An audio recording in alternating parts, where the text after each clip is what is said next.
132호 사건입니다. 예, 이 사건은 특검법에 따라서 속기 녹음은 중개합니다. 예, 먼저 피고인 김영현 본인 나오셨고요. 예. 특검에서는 네, 파견 검사 서성광, 송성광, 구승기, 그다음에 최윤영 검사 이렇게 법대에서 순서로 참석했습니다. 예, 서성광, 송영광, 구승기, 최윤영 검사님 나오셨고요. 변호사님은 어느 분 나오셨나요? 이하상, 고영일, 김지미, 유승수 나왔습니다. 예, 이 변호사님하고 유 변호사님 나오셨고, 고 변호사님하고 네 분 나오셨나요? 오늘 네 분 나오셨고요. 예, 지금 그 사이에 특검에서 이제 추가 증거 신청 103부터 149까지 신청해서 내신 게 목록 첨부하셨고, 특검에서 지휘서를 내셨네요. 예, 오늘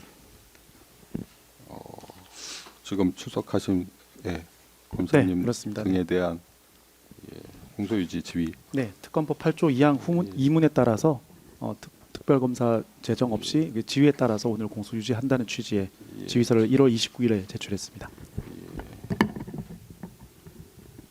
알겠습니다.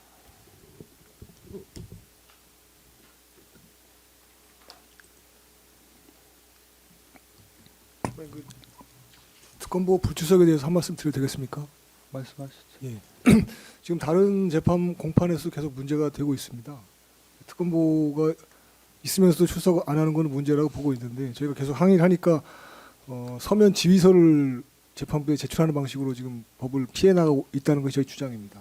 예, 그런데 그 보시면 아시겠지만 그냥 추상적이고 일반적인 지휘 내용이 들어가 있습니다. 예. 저희들로서는 그렇게 지휘를 하면 특검법상의 특검과 특검보의 지휘권이 형해화되는 것이다. 특검법의 취지를 위반하는 것이다. 그런 주장입니다, 재판은. 예, 알겠습니다. 허용하시면 안 된다는 생각이고요. 또 심지어는 일괄적으로 몇 회의 공판기일을 묶어서 지휘서를 내는 경우도 있는데, 그 점에 대해서는 다른 재판부에서는 특검 측에 경고를 했습니다. 그거는 위법의 여지가 있을 수 있다. 좀 참조해 주시기 바랍니다. 예, 알겠습니다. 일단 오늘은 이 상태에서 진행을 하겠습니다. 그리고 증거를 제출하시네요. 새로 제출. 입니다. 오늘 신문 때 필요해서. 예, 언론 기사. 네, 그렇습니다. 요거는 저번에가 증제 11호증이 2까지로 정리했었죠. 그럼 요건 12호증으로 예, 정리. 12호로 하겠습니다. 예. 증제 12호증 언론 기사.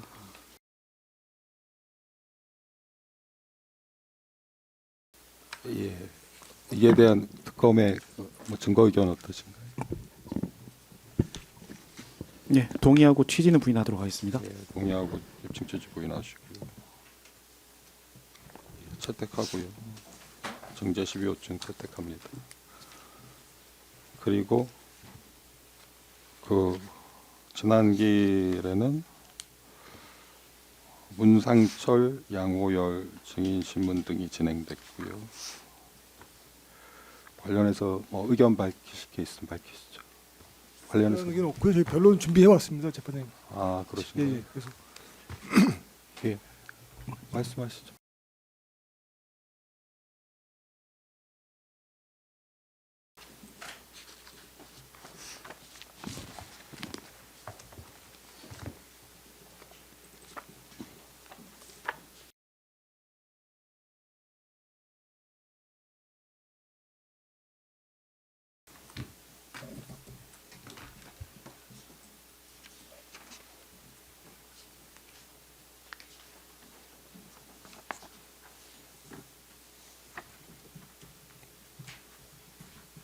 뭐 특별히 말씀하실 건 없으신가요? 제출로 변론하겠습니다. 제출로 가름.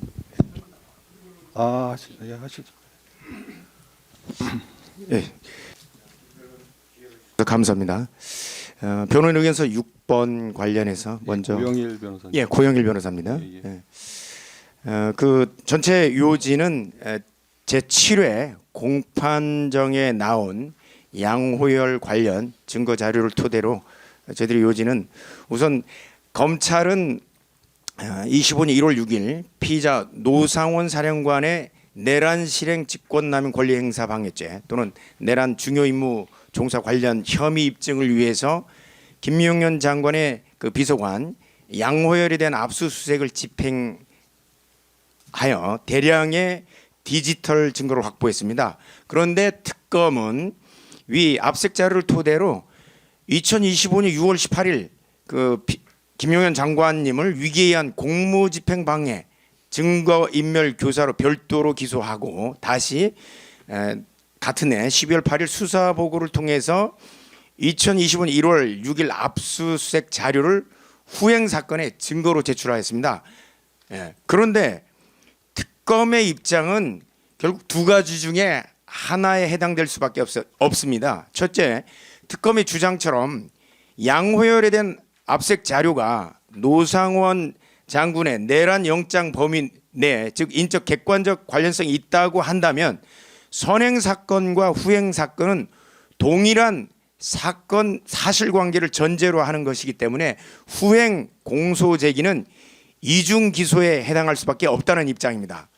반대로 선행 사건과 후행 사건이 동일한 사실관계가 아니라 별개의 사건이라면 2025년 1월 6일 그 압색으로 확보된 양호열 관련 디지털 증거는 후행 사건에 대해서 무관한 정보에 해당됩니다.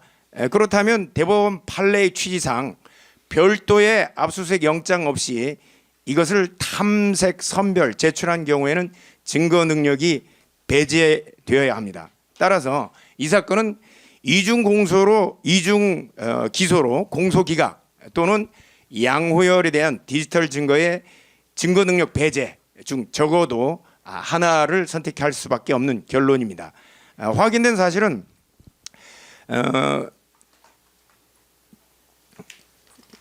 뒤쪽으로 넘어가서 2페이지입니다. 2페이지.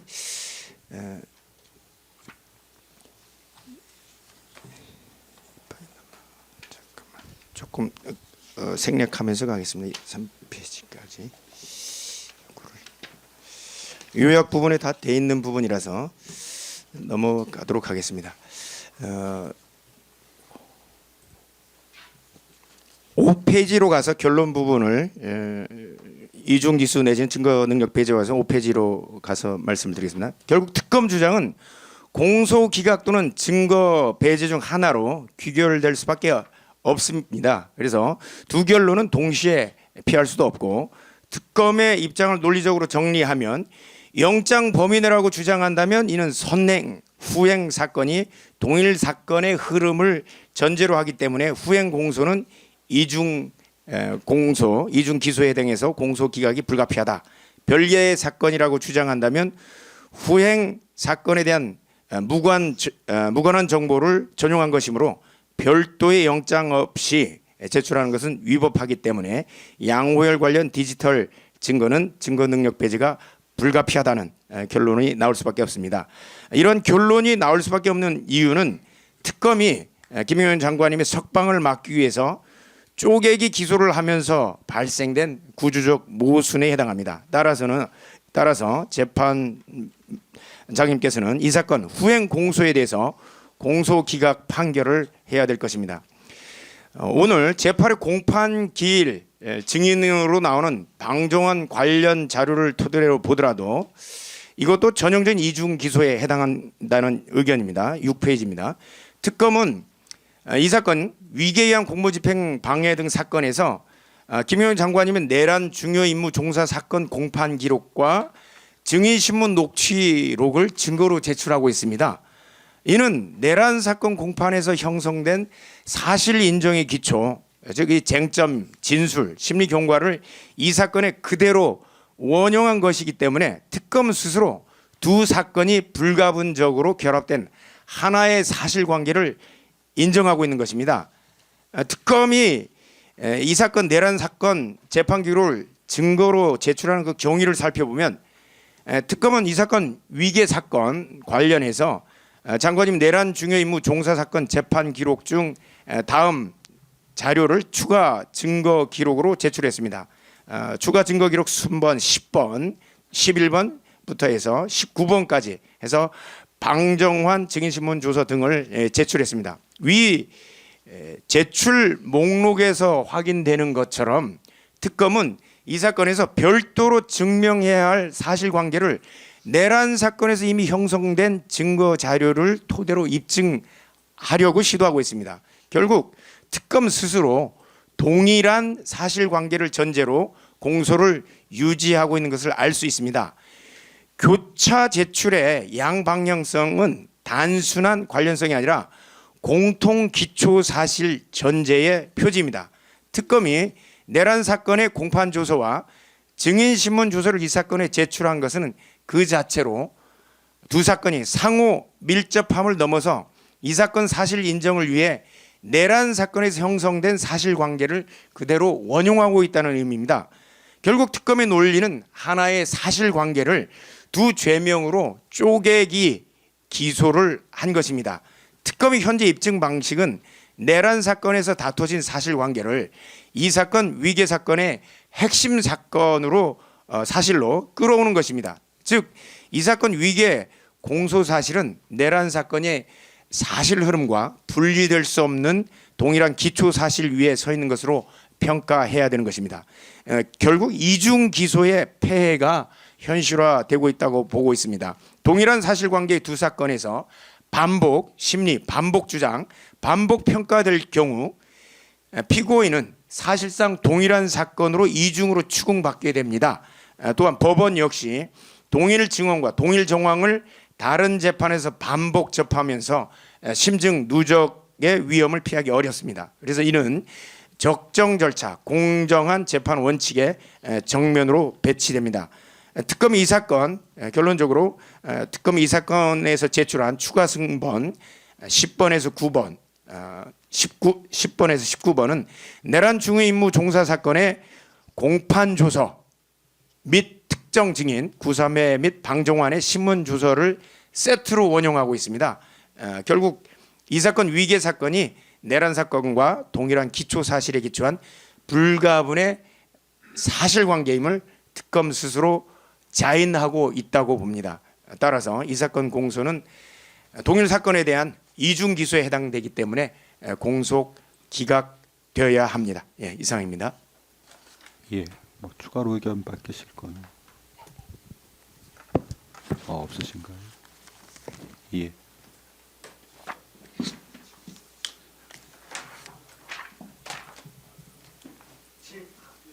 변론사항이 하나 더 있습니다. 아, 예.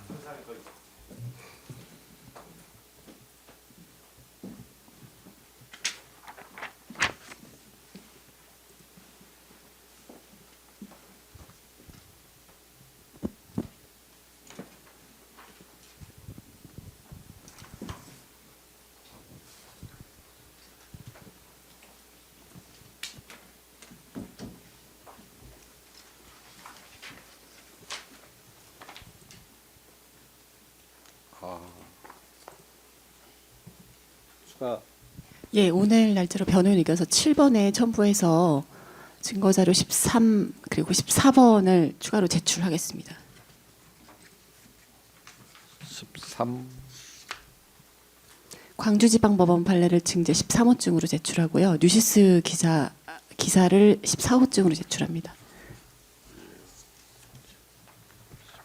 정제 13, 14도 신청하시고요. 증거관계 정리부터 먼저 하겠습니다.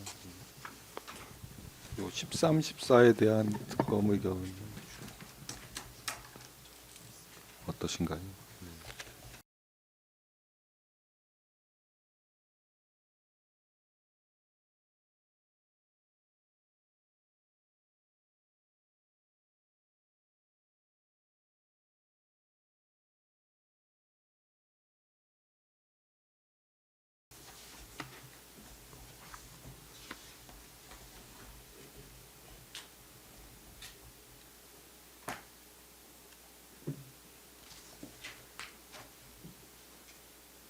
예, 13, 14 받아보셨나요? 증제 13, 14 받아보셨나요?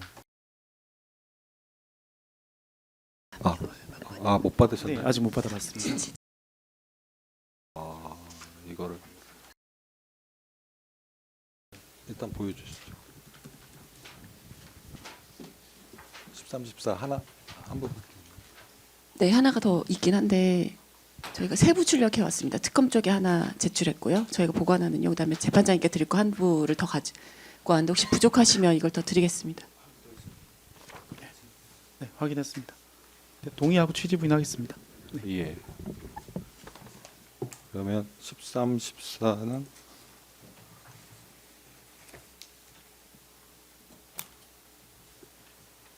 동의하시고 요청 취지 부인하시고 예, 이것도 채택하겠습니다. 13, 14까지 채택하겠습니다. 예, 말씀하시죠. 할 기회 주셔서 감사드립니다. 변호인 의견서 6번에 이어서 7번을 말씀드리기 전에 이 사건 필연적으로 공소기각이 판결로 선고될 수밖에 없다는 점을 재차 강조드립니다.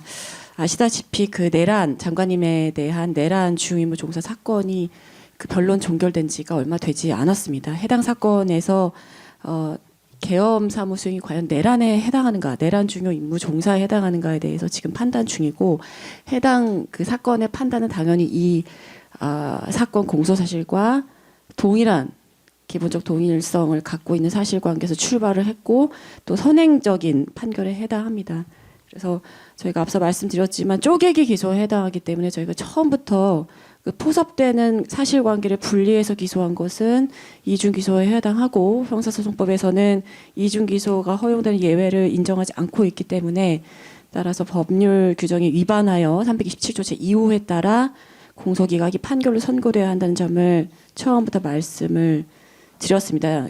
저희가 추가로 말씀을 드리고 싶은 사정은 지난 12월 31일 내란 중요 임무 사건에서 내란 주요 임무 종사 사건에서 특검 쪽이 공소장을 대거 변경을 했는데 거기에 보면 이 사건 공소 사실에 그 기재된 사항들이 대거 들어가 있습니다. 그렇다면은 그 내란 중요 임무 종사 사건에서 해당 사실관계도 판단을 받고 있다는 것이기 때문에 이 재판은 이중 기소에 해당하는 것이 분명해졌고 저희가 이것은 해당 그 공소 사실 변경된 공소 사실뿐만 아니라 같이 그날 제출된 의견서 해당 부분을 추출해서 또 제출을 하겠습니다. 또 지난 기일 노상원 전 정보사령관 관련해서 낸 디지털 증거와 관련해서도 파견 검사들 설명에 따르면 기본적 그 사실관계 동일성이 인정됩니다. 그래서 공소기각의 판결이 불가피하다는 점을 말씀을 먼저 드리면서 변호인 의견서 7번 관련해서 구두 변론하겠습니다.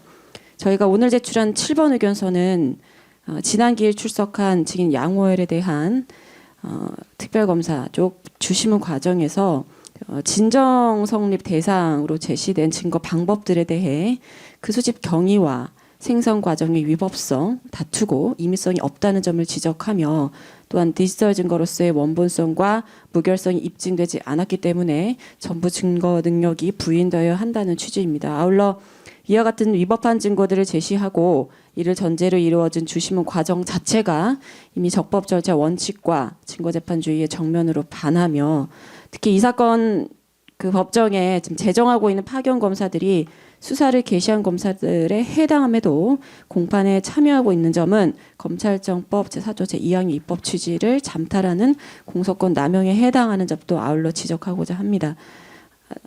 또 추가로 양호열 증인의 법정 증언은 특검이 구성하고 있는 증거인멸 교사라는 공소사실의 핵심 전제를 내부에서 붕괴시키고 있으며 이것은 특검의 공소사실이 객관적 증거가 아닌 추정과 인상에 기초하고 있음을 설명드리겠습니다. 먼저 지난 기일 제시된 진정 성립 대상 증거들의 증거 능력이 부인되어야 하는 점을 말씀을 드리겠습니다. 저희가 그 주신문 기재사항 가운데 순번을 따라서 지금 2페이지에서 3페이지 그리고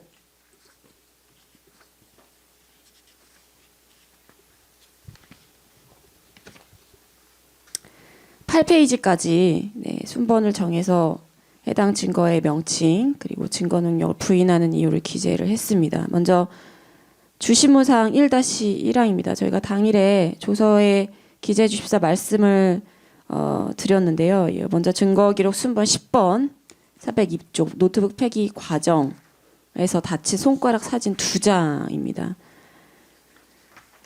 이것은 2024년 12월 8일 그 참고인 조사 당시 그 검사에 의해서 체증된 사진입니다. 그러니까 손가락 사진으로 원본성과 무결성이 입증되지 않았고 증거 능력이 없는 자료들은 그 증거 능력이 인정되기까지 검사의 주심문 과정에서 제시되거나 활용되어서는 안 됨에도 불구하고 이를 제시하여 이루어진 수사 과정에서 취득한 진술 그리고 이 법정에서 이루어진 증언 모두 위법하게 수입된 증거와 또 그에 기초하여 채증된 증거 방법들에 해당하므로 모두 증거 능력이 부인되어야 합니다. 그래서 이 사진을 제시하면서 조사 과정에서 취득한 진술 그것에 대해 진정 성립이 인정한 부분 또 그 과정에서 이 법정에서 취득한 증언 모두 유죄의 증거로 사용될 수 없다는 점을 말씀을 드립니다. 증거 순번 129번 검사 주신문 사항 기재 순번으로는 2-1번입니다. 이것도 저희가 당일에 말씀을 드렸습니다. 이 그림은 서재 배치도는 그 2025년 2월 5일 참고인 조사 당시에 양월 증인으로 하여금 그려서 제출받은 것입니다. 그런데 그 공간 2층 서재 배치도라는 것은 군사 기밀에 해당하고 군사기밀보호법과 관련 시행령에 따라 적법하게 취득한 것이 아니기 때문에 위법하게 수집된 증거에 해당하여 증거 능력이 역시 부인되어야 합니다. 주신문 사항 기재 순번 4번 증거기록 순번 제 216번 2025년 1월 6일자 진술조서 제2회 진술조서입니다. 이것은 임의성이 없다는 취지로 저희가 증거 능력 부인하고자 합니다. 양월 증인 당일 2025년 1월 6일 당일을 말합니다. 오전 압수수색 영장에 따라 휴대전화를 압수한 직후에 참고인 조사를 받게 됐습니다. 네, 그의 과정에서 혹시 심리적 압박감이나 진술 강요의 부담을 느꼈는지를 물어보는 것에 대해 물어보자 이렇게 답변했습니다. 재판장님 앞에서 이렇게 답변했습니다. 제가 특별히 많이 아는 것도 없는데 압수수색 당하고 나서 보니까 굳이 진술 거부할 이유가 없다. 당시를 떠올리면 상당히 부담스럽다. 압박감도 있었다. 심리적으로 압박감이 없지 않아 있었던 것 같다.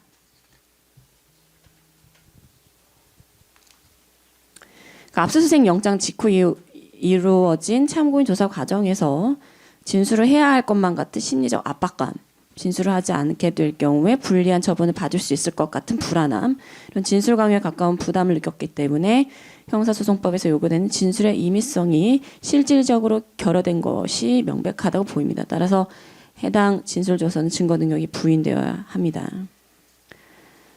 주신문 사항 4-1번 증거기록 순번 217번 국방부 장관 공간 2층 구조 그림도 마찬가지입니다.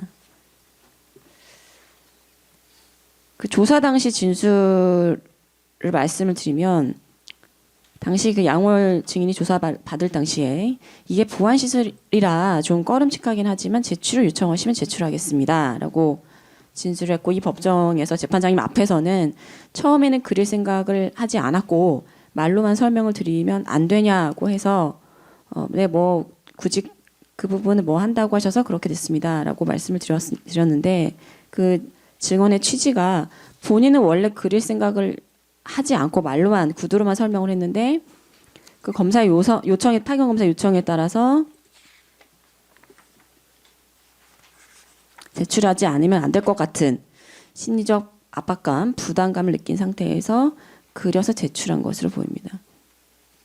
그래서 구조도 그림 역시 자발적이고 자유로운 의사에 따라 제출된 것이 아니며 압수수색 직후 심리적 압박 상태에서 사실상 강요된 제출에 해당하므로 형사소송법이 요구하는 임의성이 부인되어 증거 능력이 인정되어서는 안 된다는 취지로 말씀을 드립니다. 또 하나 그 배치도하고 마찬가지로 구조 그림은 군사 기밀에 해당하기 때문에 군사기밀보호법과 관련 시행령에 따라서 적법하게 취득한 것이 아닌 이상 위법하게 수집된 증거에 해당하여 증거 능력이 부인되어야 한다는 점도 아울러 말씀을 드립니다. 주신문 사항 6번, 7번 각 카카오톡 메시지 내역, 카카오톡 대화 내역입니다. 카카오톡은 아시지만은 휴대폰에서 어플리케이션을 구동함으로써 그 대화가 이루어지게 됩니다. 따라서 대화 내용은 당연히 전자 파일 형태로 보관되기 때문에 디지털 증거에 해당한다는 점에 이견이 있을 수가 없습니다. 따라서 이를 문서로 출력하거나 수사 과정에서 추후 공판정에 증거로 제출할 목적으로 편집한 파일 일체는 디지털 증거의 2차 생성물에 해당합니다. 원본에 해당하는 카카오톡 대화 파일, 정확하게 대화 파일인데요. 대화 파일의 원본성 무결성 입증이 이루어지지 않은 이상 파견 검사가 수사 과정에서 임의로 편집하거나 문서화한 2차 생성물로서의 메시지 내역 일체는 증거 능력이 부인됩니다. 지금 계속해서 증거 능력 없는 자료들이 수사 과정에서 이제 제시가 됩니다. 이를 기반으로 취득한 진술 역시 위법하게 수집된 증거를 통해 얻어낸 증언의 진술에 해당하기 때문에 역시 위법 수집 증거에 해당할 증거 능력이 없다는 점을 말씀을 드립니다.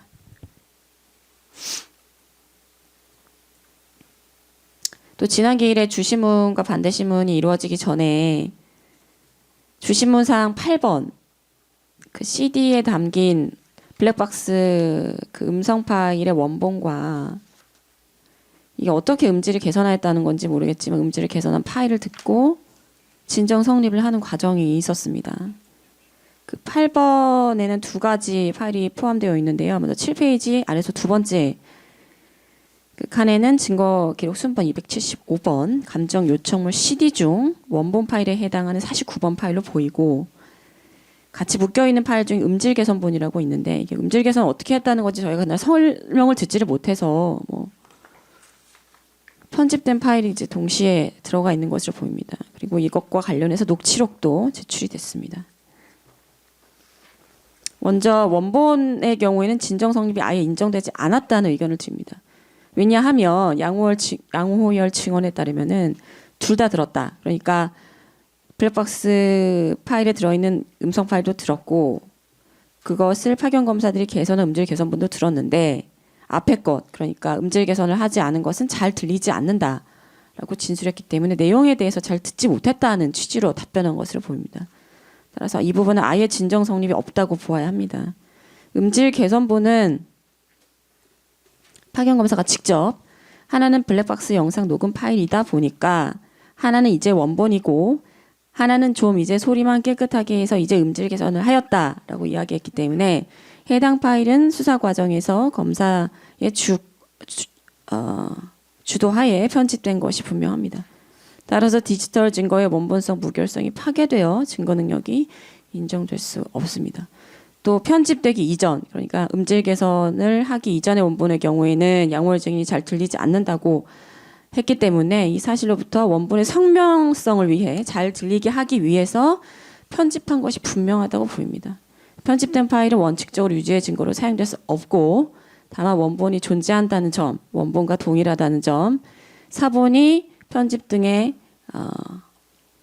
개조가 되지 않는 등으로 무결성이 인정된다는 점, 이 모든 것이 입증되어야 하는데 이 중에서 단 하나도 입증되지 않았기 때문에 진정 성립이 인정되지 않은 원본은 물론이고 그 원본 파일을 편집한 음질 개선본 역시 증거 능력이 없다는 점을 말씀을 드리고 관련 판례로는 국가보안법 위반 간접 사건에 관련해서 대법원 2006도 8869 판결이 있습니다.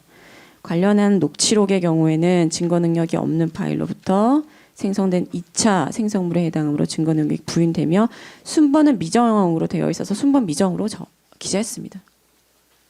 여기까지 증거 능력 지난 기일에 증거 방법으로 제출하려고 하는 증거 그 디지털 증거 그리고 의미성 없는 증거들에 대한 의견을 말씀을 드렸습니다. 9페이지입니다. 로마자 3번입니다. 저희가 오늘 증거로 제출한 것들 중에 증제 13호증이 광주지방법원 판결인데 저희가 2024 고합 367로 했는데 5기입니다. 368번 사건이고 정치자금법 위반 사건인데 해당 사건에서 이제 광주지방법원 형사 12부 에서는 강행규정 위반 이유로 공소기각에 판결을 선고한 바 있습니다. 그 취지를 잠깐 말씀을 드리면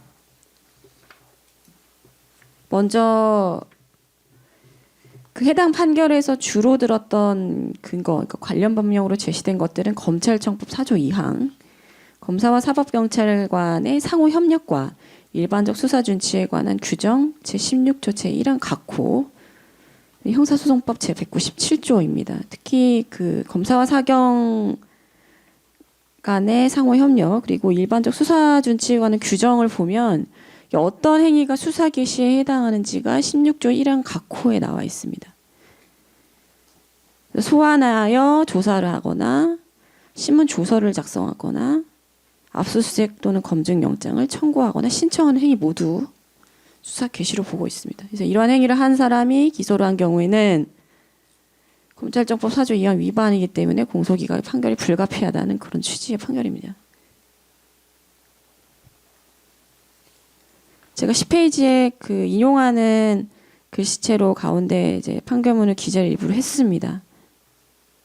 검찰청법 4조 2항의 규정은 검사의 객관 의무를 구체적으로 실현하고 보장하기 위해 마련된 것으로 수사와 기소를 분리하여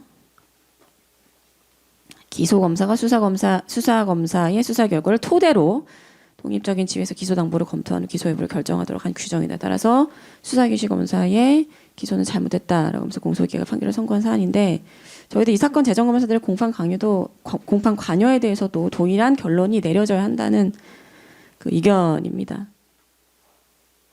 저희가 앞서 증거능력 부인한 자료 중에 1-1번 사진은 그 지난 기일 제정한 검사가 직접 촬영한 다음에 이걸 조서에 첨부한 것이고 6번, 7번 카카오톡 내역 이것 역시 수사검사를 직접 압수수색 영장을 집행한 검사에 의해서 그 압수된 휴대전화에서 추출한 자료고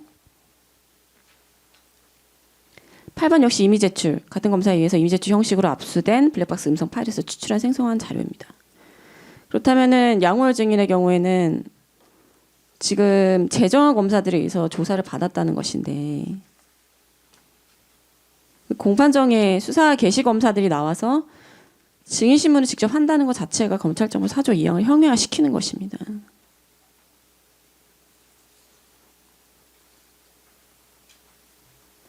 수사를 개시한 검사가 자신이 참고인 또는 피해자 신분으로 직접 조사했던 사람을 다시 이 법정의 증인으로 소환을 해서 주심을 하는 경우에는 당연한 얘기입니다만은 해당 증인의 자유로운 증언은 구조적으로 제약이 될 수밖에 없습니다. 또는 이는 법관의 자유로운 심증 형성 그리고 실체 진실 발견을 지극히 저해하는 요인으로 작용을 합니다.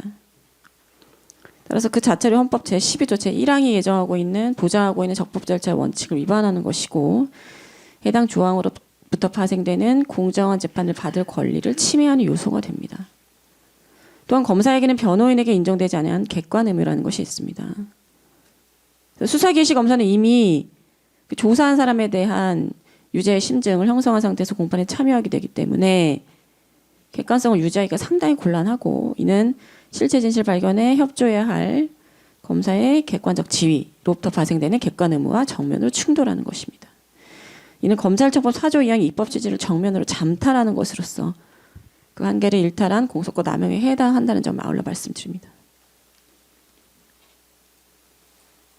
따라서 이와 같이 위법한 상태에서 진행된 공판 절차는 그 절차적 정당성을 상실한 것으로 보아야 하기 때문에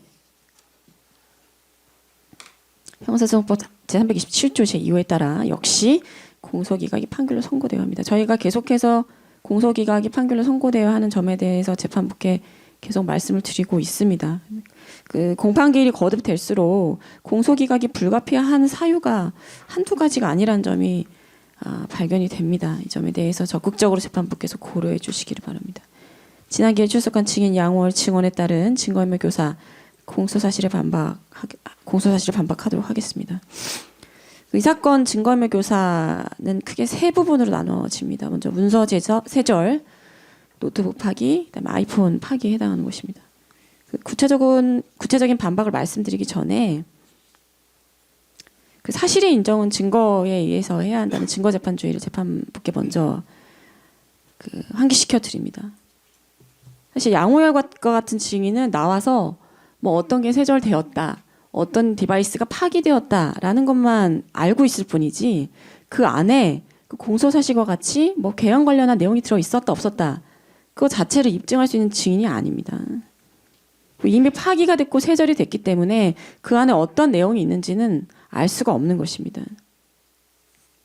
그 점에 있어서 양호열 증인의 수사 당시에도 마찬가지였습니다만은 그 증언 자체는 이 사건 공소 사실 입증할 수 있는 주심의 과정에서 특히요 인정할 수 있는 요소가 전혀 없고 오히려 공소 사실을 반박할 만한 지점이 상당히 많다는 점을 말씀드리면서 구체적인 말씀드리겠습니다.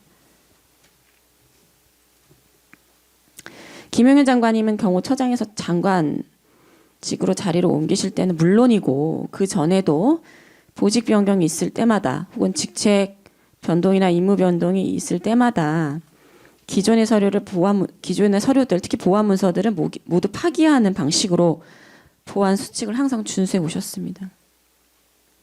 이 점에 대해서 양호열 증인은 증언 과정에서 장관님께서 경호처장에서 장관직으로 옮기실 때 그리고 장관직에서 면직되셨을 때 모두 2번 이렇게 그 관련 자료를 세절하신 거를 보신 게 맞냐라는 변호인 질문에 맞다라고 답변을 했습니다.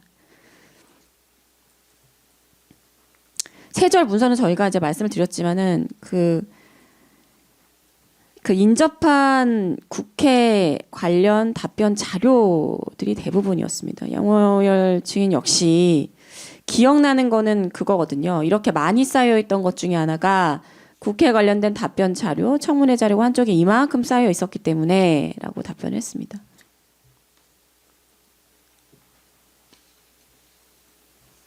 그렇다면은 세절한 문서의 대부분이 당시 국회 질의와 관련해서 참고 자료로 보고자 수집한 여러 자료들이는 것이 이제 양호열 증인의 증언 과정에서도 드러났는데 저희가 문제 삼고자 하는 것은 그것입니다. 그 특검이 지금 문제 삼는 세절 행위 자체가 있었다 하더라도 그 내용이 뭔지 전혀 입증을 못하고 있습니다. 그 해당 자료를 세절한 양호열 증인은 그게 국회 관련된 자료였다고 증언을 하고 있고요. 말씀드렸지만 사실 인정은 증거에 의해서 해야 하는데 해당 내용이 개헌 관련한 문서였다는 점에 대해 제출된 증거가 전혀 없다는 점을 재차 강조할 말씀을 드립니다.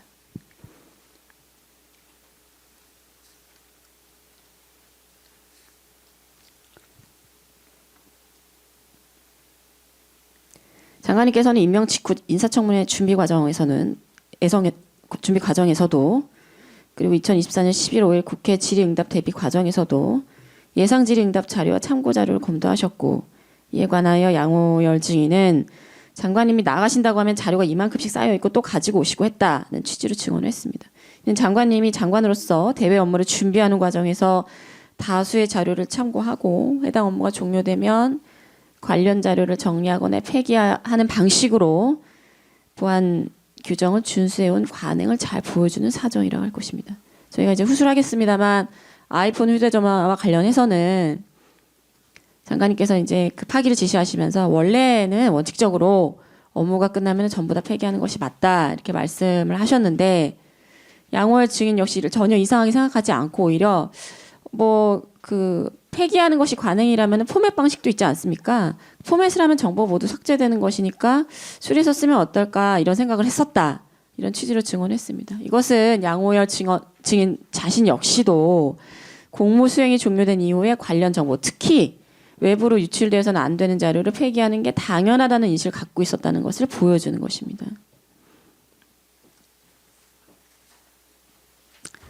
다음으로 노트북 파기 관련 특검 주장을 반박하겠습니다.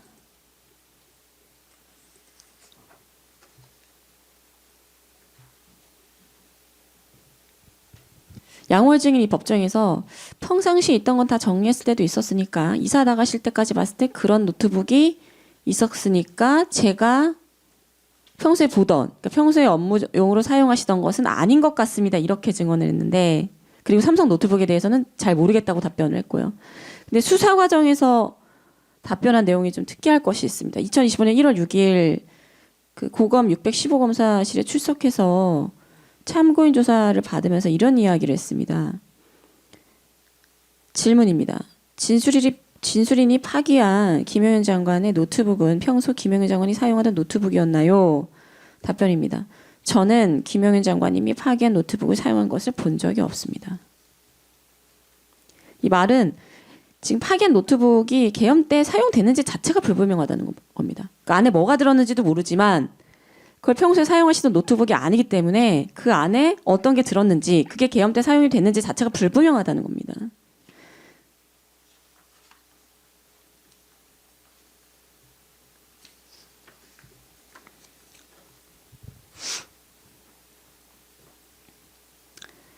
추가로 이 법정에서 양호열 증인은 김영희 장관님이 정확하게 몇 대의 노트북을 보관하고 있는지조차도 잘 모른다 이렇게 증언했습니다. 정리를 하면 양호열 증인은 장관님이 사용하던 노트북이 뭐 몇 대인지 어디에 보관하시는지까지는 잘 모르지만 자신이 파기한 노트북의 경우에는 그걸로 업무하시는 모습을 본 적이 없다는 겁니다. 그러면은 해당 노트북은 업무 관련해 사용된 노트북, 다시 말해서 계엄과 관련해서 사용된 노트북이 아닐 수 있다는 가능성을 상당히 높여주는 증언이라 할 것입니다. 만약에 장관님이 정말 증거인멸의 의도가 있었다면은 보관하던 모든 노트북을 파기하거나 특히 업무에 사용하던 노트북만 골라서 파기했어야 마땅합니다. 그런데 오히려 이상하게도 파기한 노트북은 평소에 그리고 업무에 자주 사용하시던 것이 아닙니다. 그렇다면 해당 파기된 노트북은 계엄 관련 사항이 포함되지 않을 가능성이 매우 높습니다. 특검이 지금처럼 계속해서 뭐 파기된 노트북 안에 뭐 계엄 관련 정보가 포함되어 있고 이걸 특검 주장대로 내란 관련 정보다 이렇게 단정해서 증거인멸 교사의 죄책을 물으려고 한다면 보다 구체적인 증거를 추가로 제출해서 왜 그 파기 행위가 증거인멸 교사에 해당하는 지시가 증거인멸 교사에 해당하는지 입증을 해야 됩니다. 전혀 그런 입증 없이 지금 특검 주장만으로 증거인멸 죄책을 묻고 있는데 그것 자체가 벌써 내란 주요 임무 종사에 이 사건을 의지하고 있다, 기대고 있다. 그거를 말씀을 드립니다. 독립적으로 성립될 수가 없는 기소입니다. 이 사건 자체가.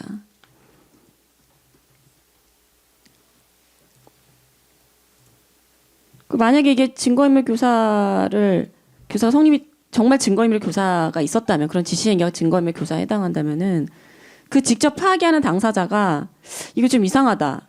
이게 문제점이 있다. 이런 의심을 하거나 뭐 문제점을 느꼈어야 되는데 그런 증언은 단 한 번도 존재한 적이 없습니다. 전혀 뭐 그런 생각이나 뭐 그건 아니고 그러니까 이상하다고 생각한 적이 없고 그냥 업무적으로 쓰시는 걸 폐기하는 것보다 그 정도 그냥 업무적으로 쓰던 것을 폐기하는 것보다 그 정도 생각이 있었습니다. 라고 증언을 했고 조사 과정에서도 뭐 이상한 점을 느꼈다거나 장관님 이걸 왜 폐기하시려고 하나 이런 의문을 가졌다는 진술이 단 한 곳에도 나오지 않습니다.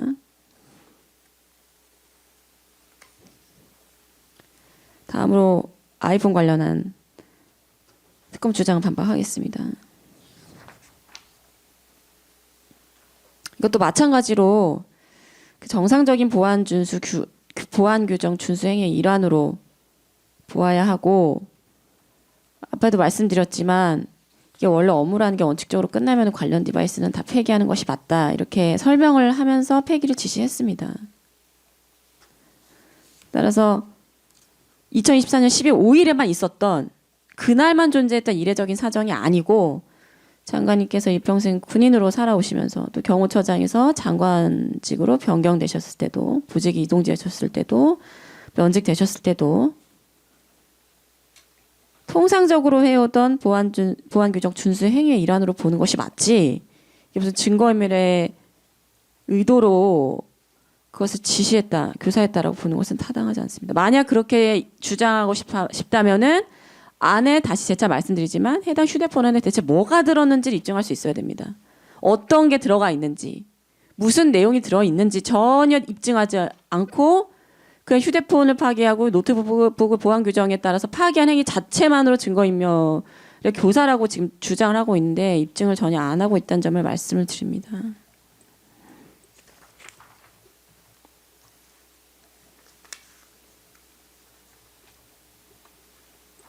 결론 마무리하겠습니다. 현재 특별검사 쪽이 계속해서 원본성 및 무결성이 입증되지 않은 디지털 증거를 계속 제출하고 있습니다. 지난 유미래 공무원 때도 마찬가지였지만은 임의성이 부인되는 진술 조서도 상당히 많이 나오고 있고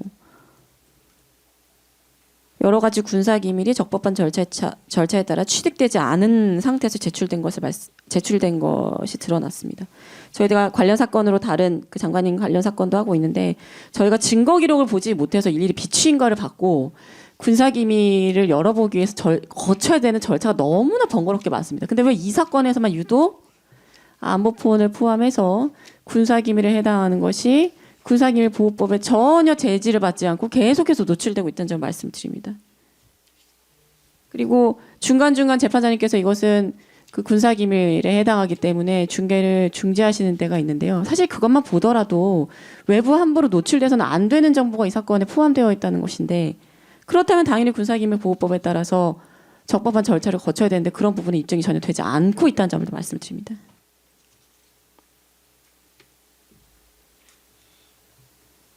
지난 기일에 제출된 진정성립 대상 증거 방법들에 대해서는 전부 증거 기각 결정을 내려주시기를 요청드립니다.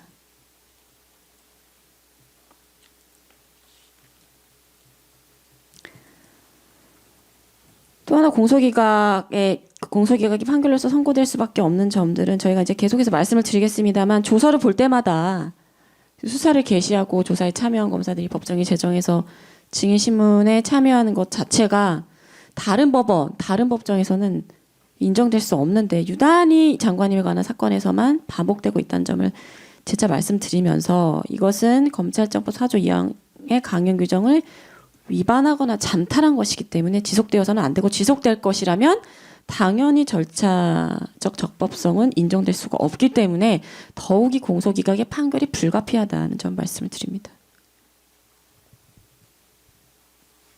마지막으로 양호열의 법정 증언은 사실 양호열이라는 증인 자체가 지금 이 사건 공소 사실 입증하기 위해서 의미가 있는 진술이나 증언을 할 수가 없는 위치에 있고 오히려 진술, 증언 이런 걸 살펴보면 유죄의 심증을 굳히는 것이 아니라 오히려 유죄의 심증을 무너뜨리는 그러한 방향으로 증언을 했기 때문에 저희가 그 증언 중에 일부를 추출을 해서 공소사실에 반박하는 자료로 제출했습니다. 살펴봐 주시기 바랍니다.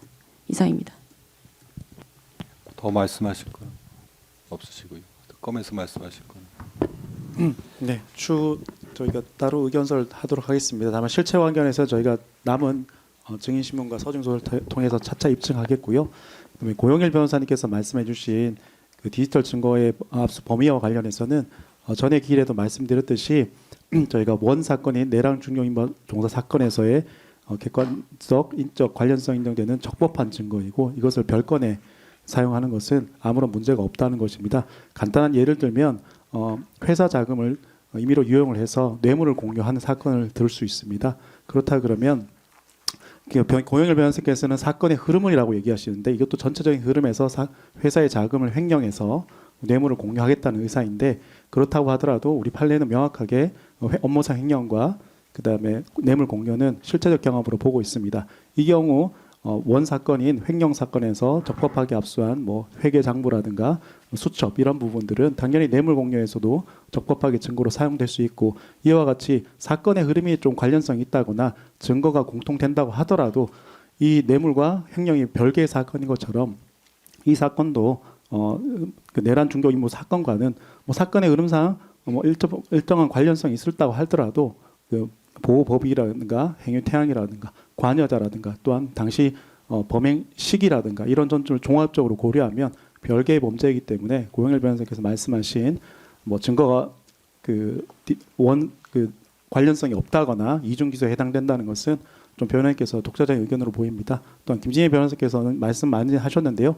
이 부분에 대해서는 저희가 차차 저희가 입증해가고 또한 최종적으로 의견서나 또 중간중간 의견서를 통해서 의견을 개진하도록 하겠습니다. 오늘은 구두로 이 정도만 하고 저희 증인신문 진행할 수 있도록 해주시기 바랍니다. 서성관 검사님. 네, 그렇습니다. 그러면 뭐 증인신문 진행하면 되겠죠? 증인이 일단은 지금 이 증인신문 중개할지 말지에 대해서 뭐 특검 측 의견 있으신가요? 네, 특별한 의견 없습니다. 변호인 측은 뭐 의견 있으신가요? 중개 여부에 대해서. 예.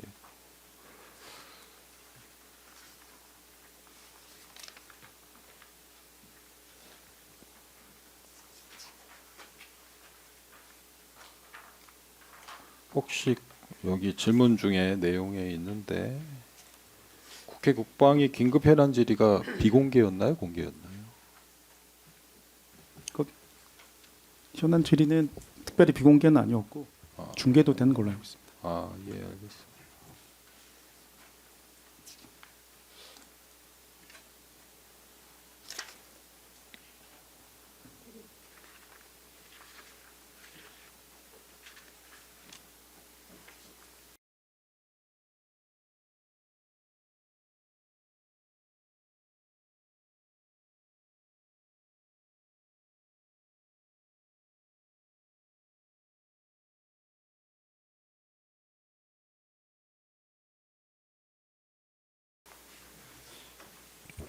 예, 그럼 이 저 증인 김철진에 대한 증인 신문은 계속 이어서 중계를 하는 걸로 하되, 다만 증인이 증인 지원 요청을 했습니다. 이 사건 김철진 증인은 요청 내용은 이제 별도의 공간에서 대기하다 입장하는 게 있고, 그다음에 이제 중계할 경우에 얼굴이 좀 안 나오게 뒷모습만 촬영해 달라는 게 요청 내용입니다.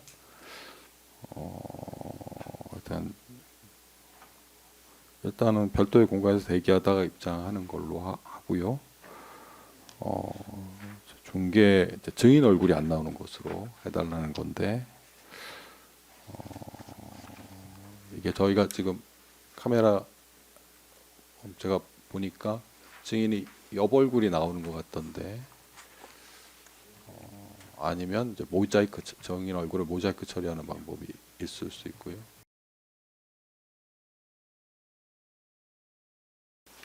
증인 지원 요청 관련해서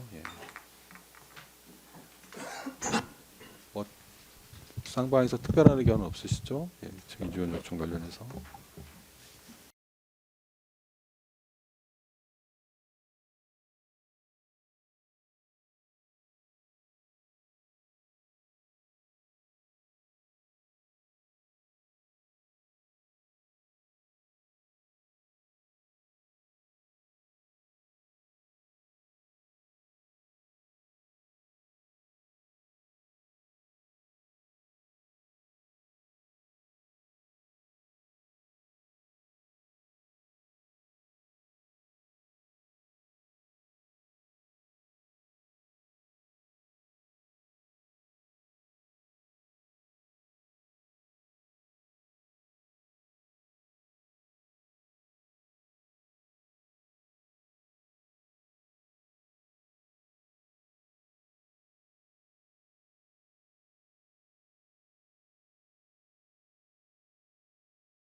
예, 그러면 이렇게 진행하겠습니다. 증인 이제 얼굴이 안 나왔으면, 중계로 안 나왔으면 좋겠다고 요청을 해서 지금 증인 들어오고 증인이 나갈 때, 증인 이태정 씨는 중계를 안 하는 걸로 하겠습니다. 중계를 안 하고, 그다음에 증인 신문 이제 진행이 되면 그때는 중계를 하되 증인 얼굴만 모자이크 처리하는 걸로 그렇게 진행을 하겠습니다. 이제 바로 진행하면 되겠죠? 다른 의견은 없으시죠? 네. 그러면 잠깐 중계 멈춰주세요. 그러면 지금부터 중계를 다시 하는 걸로 하고요. 증인 김철진 증인 본인 예, 맞으시죠? 네. 예. 생년월일이 어떻게 되세요? 주소지시고. 그렇습니다. 본인 맞으시고요. 예. 신분증 챙기시고요.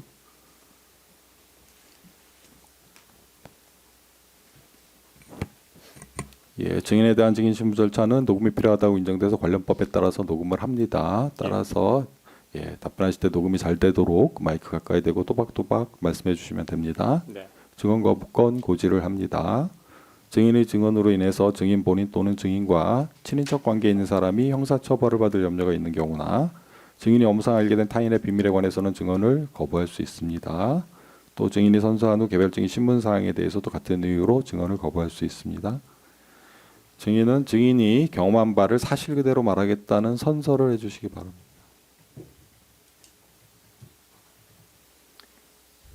선서, 양심에 따라 숨김과 보탬이 없이 사실 그대로 말하고 만일 거짓말이 있으면 위증의 벌을 받기로 맹세합니다. 증인 김철진. 예, 증인 선서하셨습니다. 만일 증인을 선서한 후에 경험하지 않은 사실을 경험한 것처럼 증언하거나 기억이 불분명한데도 기억이 명확한 것처럼 진술하는 등 이런 것도 거짓말입니다. 거짓말을 하면 위증죄로 처벌받을 수 있습니다. 예, 앉으세요. 예.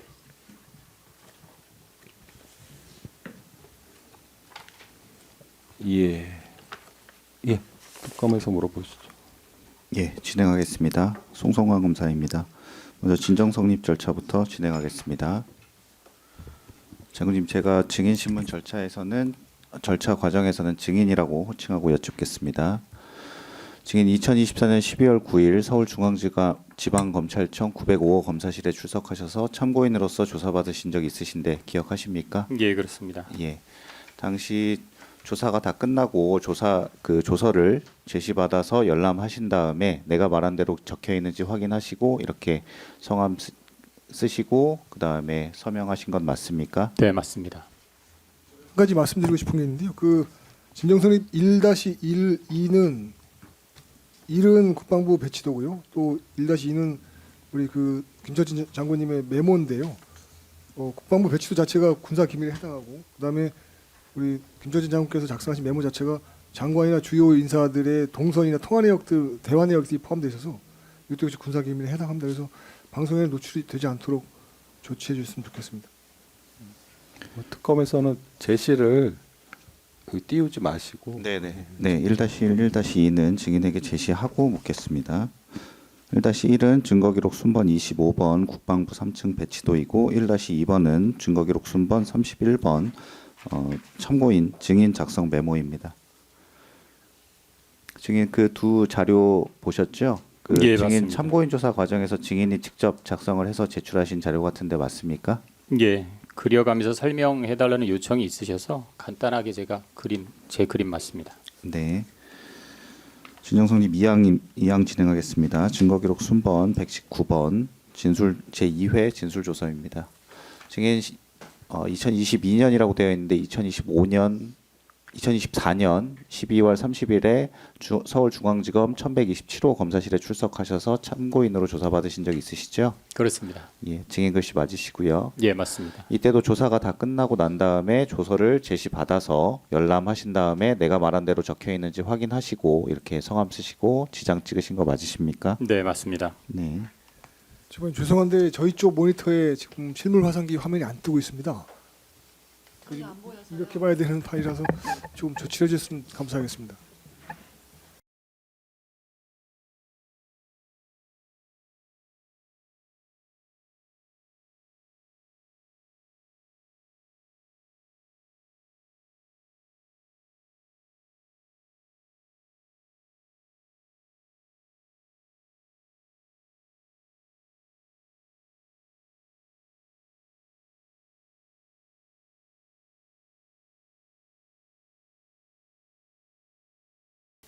저희가 그 진정 성립으로 제시한 자료를 변호인들께 드릴 테니까 요거 한번 보시면 예, 알겠습니다. 그렇게 하겠습니다. 네.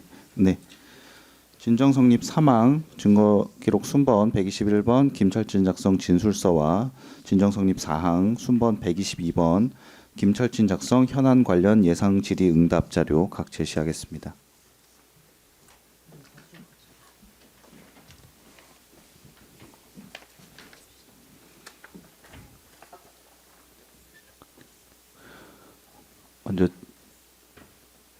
먼저 증인 그 왼손에 들고 계신 그 진술서 증인이 직접 작성해서 수사기관에 검찰에 제출하신 자료가 맞습니까? 예, 제 글씨 맞습니다. 예. 그리고 그 다음에 현안 관련 예상 질의 응답 자료라고 있는데요. 그 자료는 어떻게 작성된 것인가요? 당시에 장관님께서 국회 출석 예정이 돼 있었습니다. 그래서 장관님 국회 출석을 위해서 현안 예상 질의 답변 관련된 내용들을 주요 지기자들하고 장관님 집무실에서 토의를 했었고 그 토의 결과를 저희가 정리를 한 내용이 되겠습니다. 그 저희라고 하면 어디를 말씀하시는 걸까요? 저희는 이제 제가 군사보좌관 임무 수행을 하기 때문에 장관님 보좌를 위한 군사보좌관실이라고 이해를 하시면 되겠고 주요 지기자들은 국방부 주요 실장급들을 이야기합니다. 예. 그 증인이 소속된 그 군사보좌관실에서 작성을 해서 증인의 그 검수를 받아서 그 피고인에게 전달한 문서라고 보면 되겠습니까? 예, 회의 이후에 회의에 참석했던 저희 과장이 정리를 한 것이고요. 정리 이후에 공간으로 제가 장관님께 보고를 드렸습니다. 예, 알겠습니다. 예, 그 신문 사항에 따라 질문하기에 앞서서 그 증인 오늘 혹시 뭐 메모 같은 거 갖고 오신 것 같은데 혹시 어떤 메모인지 알 수 있을까요? 방금 보여주셨던 제 자필 기록이고 그 메모인가요? 예, 옆에 메모장은 제가 뭐 질문하시면 필요한 거 메모하려고 메모장 빈 메모장 가져온 겁니다. 예, 그 필요한 그 일단 최대한 증인의 기억에 따라서 이제 증언을 해주시고요. 그 다음에 이제 어떤 그 자료 참고가 필요할 때는 재판장님 허가 받으셔가지고 그때 이제 자료를 받아 보고 말씀을 해주시면 좋을 것 같습니다. 예, 뭐 특별히 자료 안 봐도 될 것 같고 메모지만 제가 활용하겠습니다. 알겠습니다. 재판장님, 그 검사 측 주신문 들어가기 전에 저희 의견을 하나 좀 기재해 주십시오. 그 진정선입 과정에서 제시된 1-1의 국방부 3층 배치도, 그다음에 1-2의 참고인 작성 메모, 그다음에 3번에 우리 김석진 장군 작성의 진술서는 전부 군사 기밀에 해당한다는 것이 입장이라서요. 증거 배제를 구하고 또 신문 과정에서 방송에 제시하는 것도 제한이 되어야 된다. 그렇게 말씀드립니다. 기록 좀 해주십시오, 저는. 예, 물어보시죠. 예, 진행하겠습니다. 증인 2025년 6월 16일 피고인 윤석열에 대한 내란 우두머리 등 사건에 증인으로 출석해서 증언하신 사실 있으시죠? 예, 있습니다. 또한 증인은 2025년 12월 2일 피고인 김용현, 피고인 노상원, 피고인 김용군에 대한 내란 중요 임무 종사 등 사건에도 증인으로 출석하셔서 증언하신 사실 있으시죠? 네, 있습니다. 증인은 위 각 법원에 증인으로 출석하셔서 사실대로 진술하셨습니까? 예, 사실대로 진술했습니다. 네. 증인 언제 어떤 경위로 피고인 알게 되셨습니까? 장관님을 처음 알게 된 것은 장관님께서 장관으로 내정되시고 인사청문회 TF가 구성이 되었을 때 제가 인사청문회 TF에 파견을 받게 되었고 파견 받아서 인사청문회 TF가 운영 중일 때 장관님을 처음 뵈었습니다. 네, 구황 생략하고 10항 묻겠습니다. 증인은 피고인이 국방부 장관으로 취임한 이후 국방부 군사보좌관으로 임명이 되었죠. 그렇습니다. 군사보좌관은 국방부 장관의 일정을 기획, 관리하는 등 국방부 장관을 보좌하는 역할을 수행하고 있지요. 맞습니다. 증인 양호열 씨 알고 계십니까? 네, 알고 있습니다. 증인은 양호열 씨를 언제 어떤 경위로 알게 되셨습니까? 임무 수행을 시작하면서 장관이 공간에 갔을 때 양호열 씨를 처음 봤습니다. 양호열 씨를 그때 처음 봤습니다. 양호열 씨는 피고인이 국방부 장관으로 취임한 이후에 어떠한 임무를 수행하였습니까? 정확하게 제가 다 알지는 못할 것 같지만 장관님께서 공간 내에서 생활하시는 생활 과정에서 장관님을 지원하는 업무를 수행한 것으로 저는 생각하고 있습니다. 증인 검찰 조사 과정에서 그 원래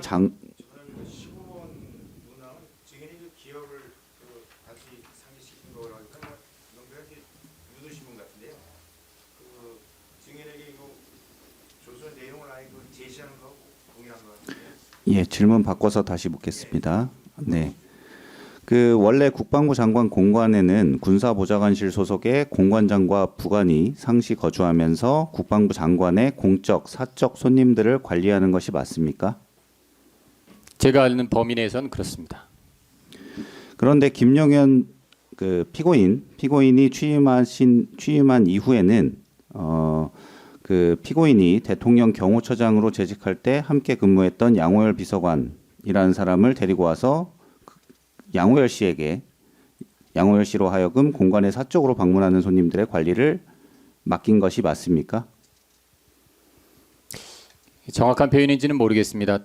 장관님께서 개인 손님들이 있으실 때 그분의 보좌를 받았다는 것을 처음부터 알지는 못했고 중간에 부관을 통해서 그런 일들이 있다는 것을 인지했습니다. 그 양호열은 국방부 소속이었습니까? 제가 아는 범위 내에서는 아닙니다. 증인은 윤석열 전 대통령이 비상계엄을 선포한 2024년 12월 3일 아침경 누군가 양호열의 안내를 받아 피고인의 공관에 방문한 사실 알고 계십니까? 예, 당시에는 몰랐고 시간이 조금 지체는 됐지만 부관을 통해서 그런 사실이 있다는 내용을 들어서 인지했습니다. 그러면 증인은 이 사건 비상계엄 이후 그날 누가 피고인의 공관에 방문하였는지 알게 되셨습니까?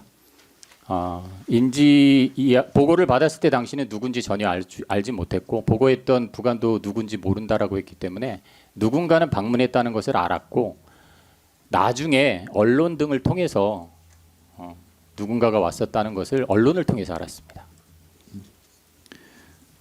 알겠습니다. 20항입니다.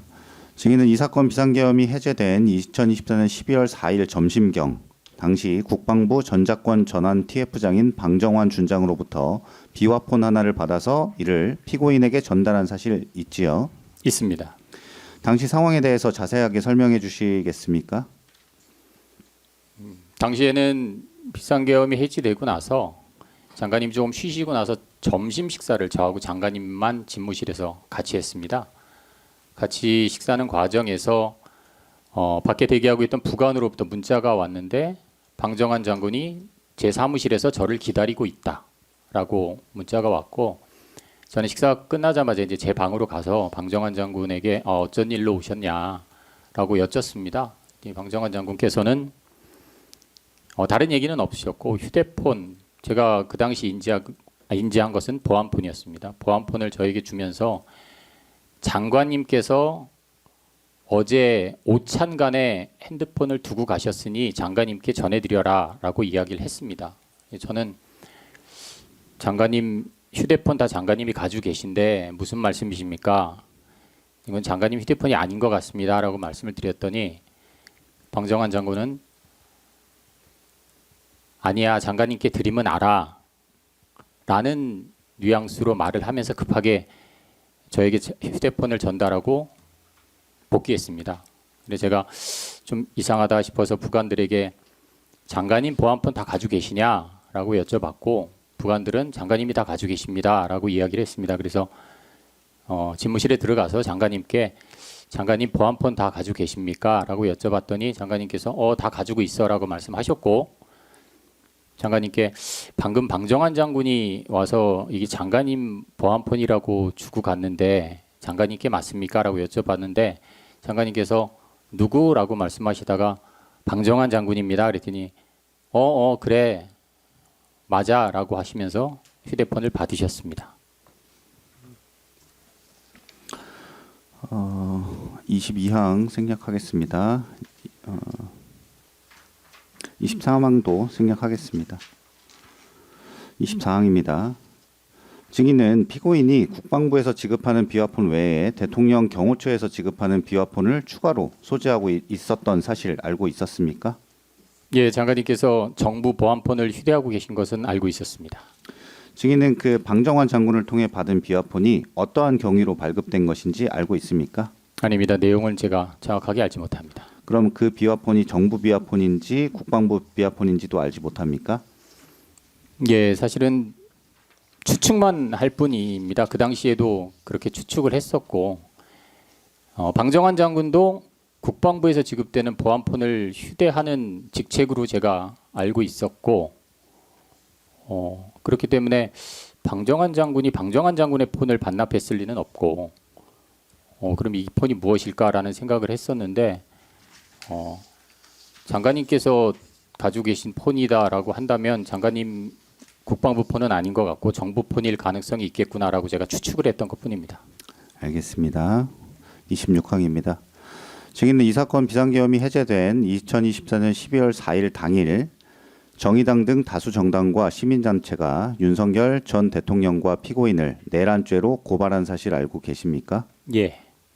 또한 같은 날 14시 40분경 민주당을 포함한 6개 야당은 공동으로 윤석열 전 대통령에 대한 탄핵소추안을 발의하였고 이후 민주당은 17시 45분경 피고인에 대한 탄핵소추안을 각각 발의하였는데 알고 계십니까? 예. 증인은 그 고발 사실이나 탄핵소추안 발의 사실을 어떻게 알게 되셨습니까? 언론을 통해서 인지한 것으로 기억합니다. 그 당일에 언론을 통해서 모두 인지하신 것 맞습니까? 그렇게 기억합니다. 네. 피고인은 민주당의 탄핵 소추안 발의 직후 사의를 표명한 것으로 확인되는데 맞습니까? 예, 증인은 어떤 이유에서 왜 피고인이 사의를 표명했는지에 관해서는 알고 계십니까? 아닙니다. 제가는 그런 구체적인 사항까지는 알지 못합니다. 나중에 장관님께서 사의 표명하셨다는 것만 제가 인지했습니다. 추가 질문입니다. 그럼 증인은 피고인이 사의 표명한 것은 언제쯤 알게 되셨습니까? 기억이 좀 정확하지는 않습니다. 기억이 좀 정확하지 않고 그래서 언론을 통해서 인지를 한 것인지 아니면 제가 연락을 받은 것은 장관님께 연락을 받아서 퇴직을 하게 됐으니 퇴직 서류를 좀 작성해야 된다라는 연락을 제가 개인적으로 받은 적이 있습니다. 그래서 언론을 통해서 정확하게 그 사실을 인지한 것인지 아니면 장관님이 연락을 통해서 인지한 것인지는 지금 현 시점에서는 좀 기억이 어떤 게 우선인지는 조금 부정확합니다. 네, 31항입니다. 한편 피고인에 대한 탄핵 소추안 발의 및 피고인의 사의 표명이 이루어질 무렵인 2024년 12월 4일 17시경 증인은 국방부 장관실에서 피고인, 국방부 차관, 법무관리관, 대변인, 정책관리과장 등과 함께 그 다음 날인 12월 5일 개최될 국회 국방위 긴급 현안 질의를 대비하여 토의를 진행한 사실이 있으시죠? 예, 토의에 배석했습니다. 증거 순번 122번 현안 관련 예상 질의응답서 제시하면서 묻겠습니다. 이 자료가 그 현안 질의를 대비한 토의가 진행된 이후 작성된 자료가 맞습니까? 예, 맞습니다. 예, 33번 아까 답변을 간략히 하셨는데 진정서립 과정에서 이 자료 어떻게 작성된 것인지 다시 한번 말씀해 주시겠습니까? 예, 말씀하신 대로 주요 지기자들과 12월 5일에 있을 국회 출석에 대비해서 장관님께서 받으실 만한 예상 질문, 그에 따른 장관님 답변 내용을 토의를 했고 토의하는 과정에서 나온 이야기들을 장관님께서 다시 상기하실 수 있도록 저희가 간략하게 정리를 해서 공간으로 보고드렸던 내용이 맞습니다. 그 토의 과정에는 이제 피고인이 하는 말이나 아니면 그 토의 과정에서 있었던 말들을 정리한 문서다라고 보면 되겠습니까?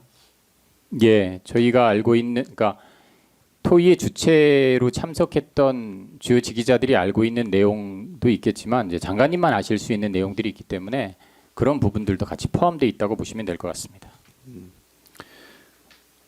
예, 추가 질문입니다. 이 자료 보면 이제 예를 들어서 뭐 Q1 해서 국방부 장관이 대통령에게 비상계엄을 건의하였는가 해서 A, 제가 대통령께 비상계엄 선포를 건의하였음, 뭐 이런 내용들이 있는데 이런 내용들은 사실 증인이 알 수는 없었던 사항이고 피고인이 말을 해서 그것을 정리한 자료라고 보이는데 맞습니까?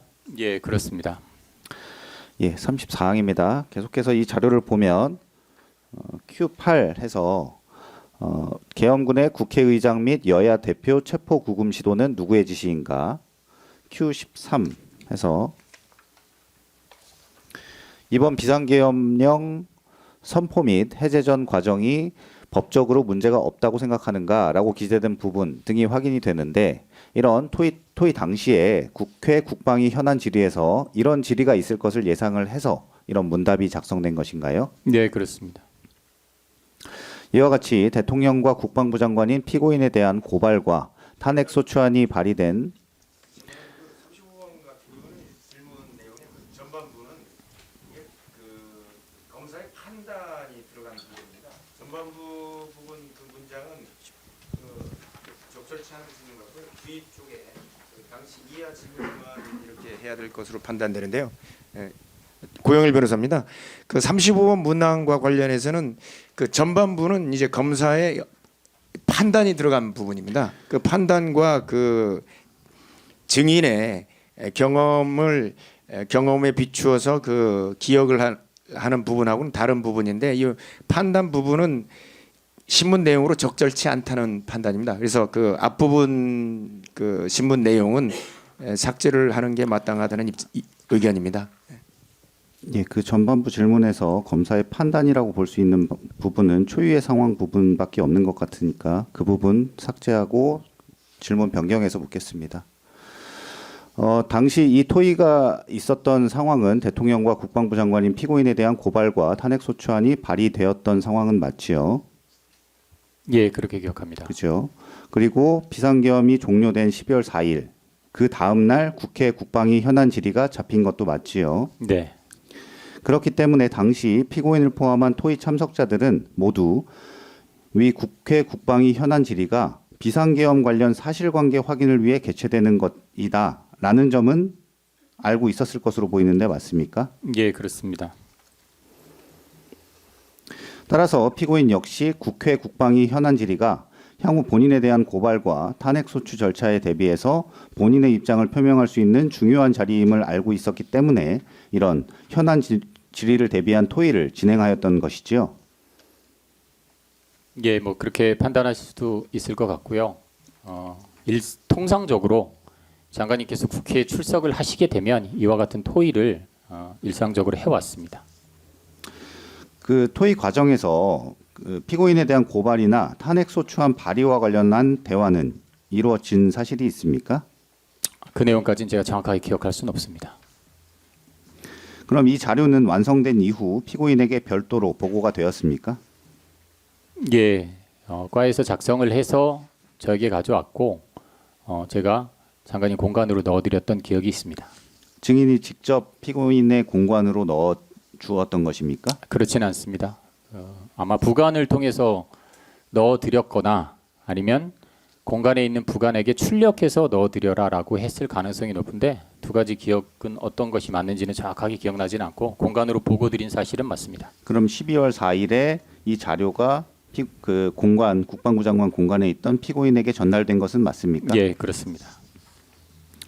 알겠습니다. 39항입니다. 이와 같이 피고인은 2024년 12월 4일경 그 다음 날 개최될 국회 국방위 현안 질의에 대비한 토의를 진행하였으나 같은 날 사의를 표명하였고 2024년 12월 5일 윤석열 전 대통령이 피고인의 사의를 수용함에 따라 피고인은 국회 국방위 현안 질의에 참석하지 않았죠.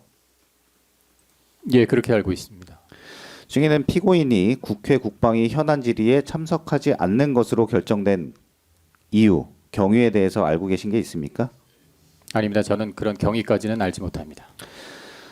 이에 피고인 대신에 국방부 차관인 김선호가 국회 국방위 현안 질의에 참석하게 되었죠. 예, 그랬던 것으로 기억합니다. 예, 주신문 마치겠습니다. 네, 서성광 검사입니다. 네, 장관님 두 가지만 좀 여쭤보겠습니다. 저 긴급 현안 질의 보시면 이 뭐 Q1, Q2 이렇게 이제 질문이 선정이 되어 있는데요. 이 질문들은 어떻게 이런 질문 예상 질문들이 선정되었었나요? 통상적인 회의의 과정을 놓고 보면 거기에 참석하셨던 분들의 의견 그리고 저희 군사보좌관실에서 초안을 작성을 하곤 합니다. 그래서 제 기억에 저 당시에는 전부 다 의견을 수렴해서 초안 작성하기에는 시간이 좀 촉박했기 때문에 현장에서 토의가 진행이 되었던 것으로 기억합니다.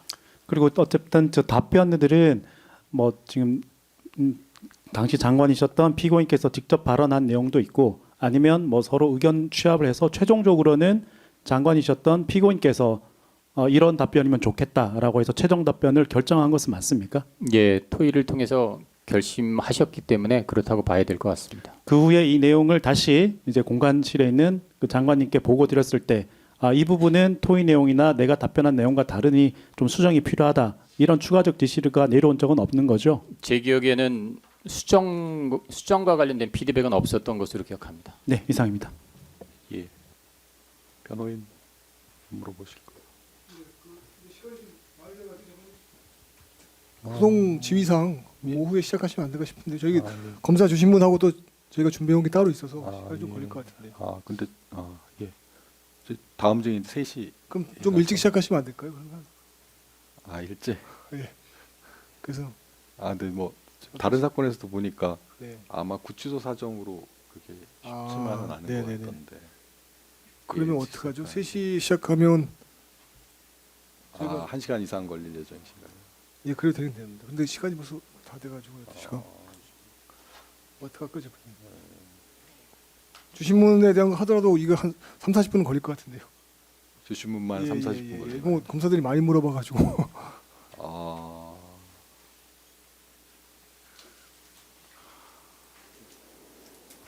죄송하지만 3시 증인을 조금 1시간 늦게 오시라 하고 저희가 3시부터 하면 안 그러면 되겠습니까? 3시 증인은 2시간 만에 끝날 수 있나요? 그건 잘 모르겠습니다. 3시 증인이 누구였죠? 아, 방정환 장군인데 그분은 그렇게 많지는 않습니다, 사실은요. 그래요. 예. 근데 하여튼 좀 서둘러 주시죠. 오전은 그러면 네. 또 끊어서 하기도 그러니까 네네. 예, 오전은 그럼 몇 가지 하고 증인은 그 2시에 다시 나오셔야 됩니다. 그러니까 2시에 네, 시작하시겠습니까, 재판님? 2시에 2시 시작하시면 전에는 아마 구치소장이 예, 알겠습니다. 어려운 그럼 걸로 2시에 알고 시작해서 있습니다. 3시까지 맞춰 보겠습니다. 그 증인 2시에 다시 나오셔야 됩니다. 죄송합니다. 저희가 제 의견이 반영이 될 수 있다면 1시간 걸린다면 지금 1시간 다 했으면 좋겠습니다. 아, 근데 저희가 원래 증인신문 예정을 할 때 3시까지 예정을 하고 있었습니다. 다음 증인이 3시에 네. 오시는 걸로 예정을 하고 있었습니다. 근데 아, 그거보다 더 걸릴 수 있다는 이제 변호인의 말씀이시라서 계속 지금 말씀했던 건데 주님께서 뭐 여러 가지 사정이 있으시겠지만 그래도 2시에 나오실 수 있죠. 예, 나올 수 있습니다. 예. 그러면 오전은 여기서 마치고 2시에 이어서 재판을 진행을 하는데 증인 2시에 나오시는 것으로 예, 알겠습니다. 알겠습니다. 일단 일단은 증인 퇴정하실 때는 중계를 멈추고 지금 증인 퇴정하시면 됩니다. 오전 재판은 여기서 마치겠습니다. 예, 감사합니다.